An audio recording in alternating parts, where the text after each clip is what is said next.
Jusqu'à présent, nous avons beaucoup parlé des cycles. En astrologie, tout est cycle. Les planètes tournent, les phases se succèdent, les activations se produisent selon des rythmes réguliers.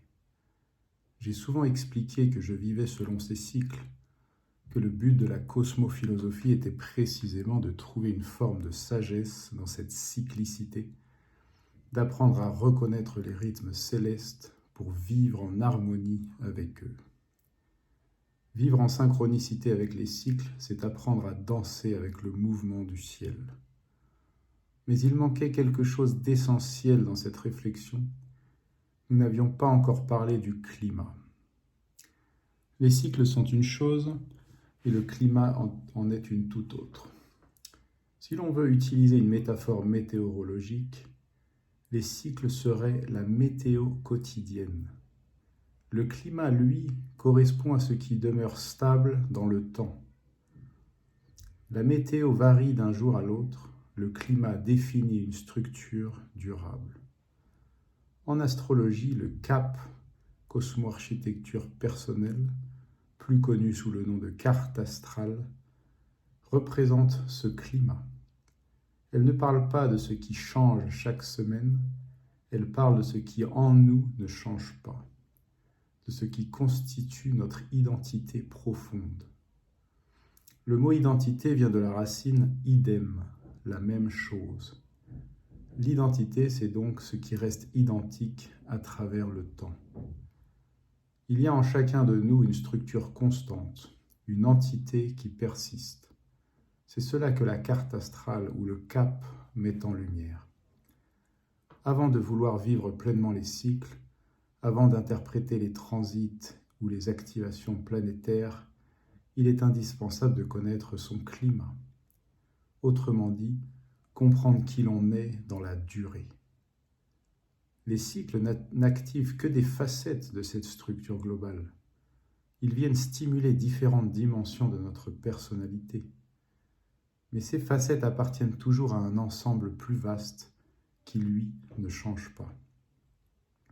Sans connaissance du climat, l'interprétation des cycles reste superficielle. Or, sur Internet, la majorité des astrologues parlent essentiellement de météo. Ils commentent les transits, les influences du moment, les événements mondiaux. Ils décrivent des tendances générales, parfois à l'échelle collective. Le monde va changer, une crise arrive, une guerre est possible. Mais plus l'analyse est globale, moins elle est précise. L'astrologie mondiale est large, alors que l'astrologie individuelle est fine.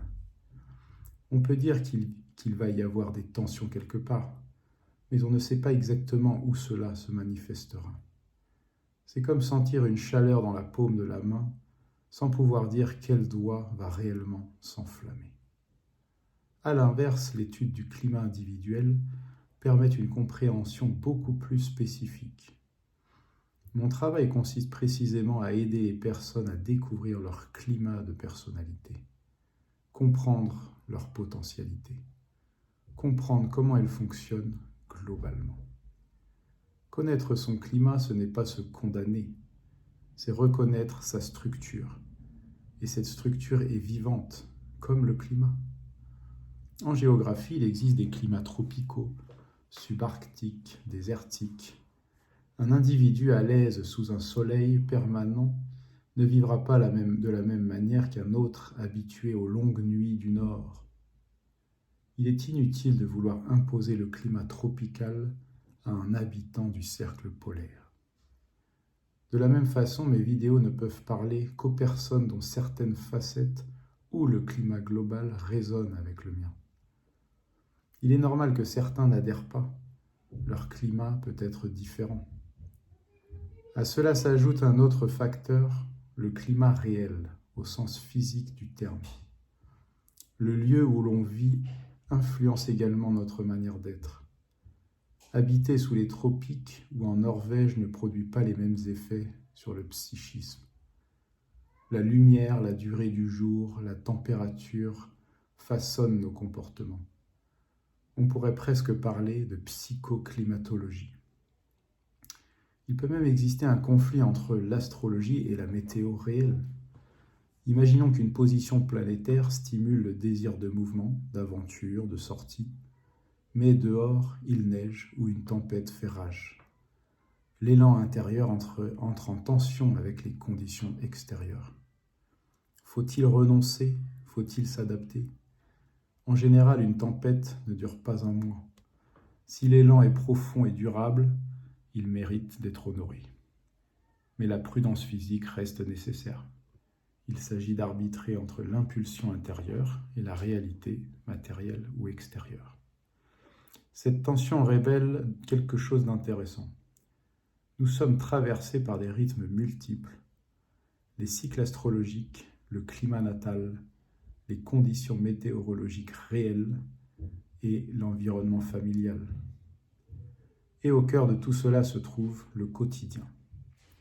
En astrologie, la maison 6 représente le cycle journalier. Chaque jour, quoi qu'il arrive, elle se réactive. Tous les matins, nous nous réveillons et quelque chose doit être accompli. Dans chaque thème, la maison 6 contient au minimum un signe. Et parfois, elle abrite aussi plusieurs planètes. Ces planètes deviennent alors des fonctions à activer quotidiennement. Indépendamment du transit lunaire ou des cycles planétaires en cours, la maison 6 impose un rythme permanent. Dans mon propre thème, 3 planètes occupent cette maison, Uranus, Jupiter et Neptune. On pourrait les résumer ainsi. Uranus, l'astrologue, celui qui cherche à comprendre les mécanismes du monde. Jupiter, le philosophe, en quête de sens. Neptune, le mystique, orienté vers le long terme et la dimension spirituelle. Chaque jour, ces 3 fonctions demandent à être activées.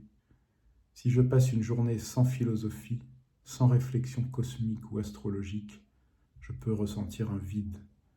Mon quotidien perd de son intensité. Avoir plusieurs planètes en maison 6 signifie souvent avoir des journées denses. Mais beaucoup de personnes ignorent que cette densité fait partie de leur climat. Elles peuvent rejeter leur quotidien sans comprendre qu'il constitue le cœur de leur structure. Car la maison 6 fait partie de notre climat. Il peut même y avoir un conflit intérieur. Neptune, par exemple, préfère le long terme et les vastes horizons.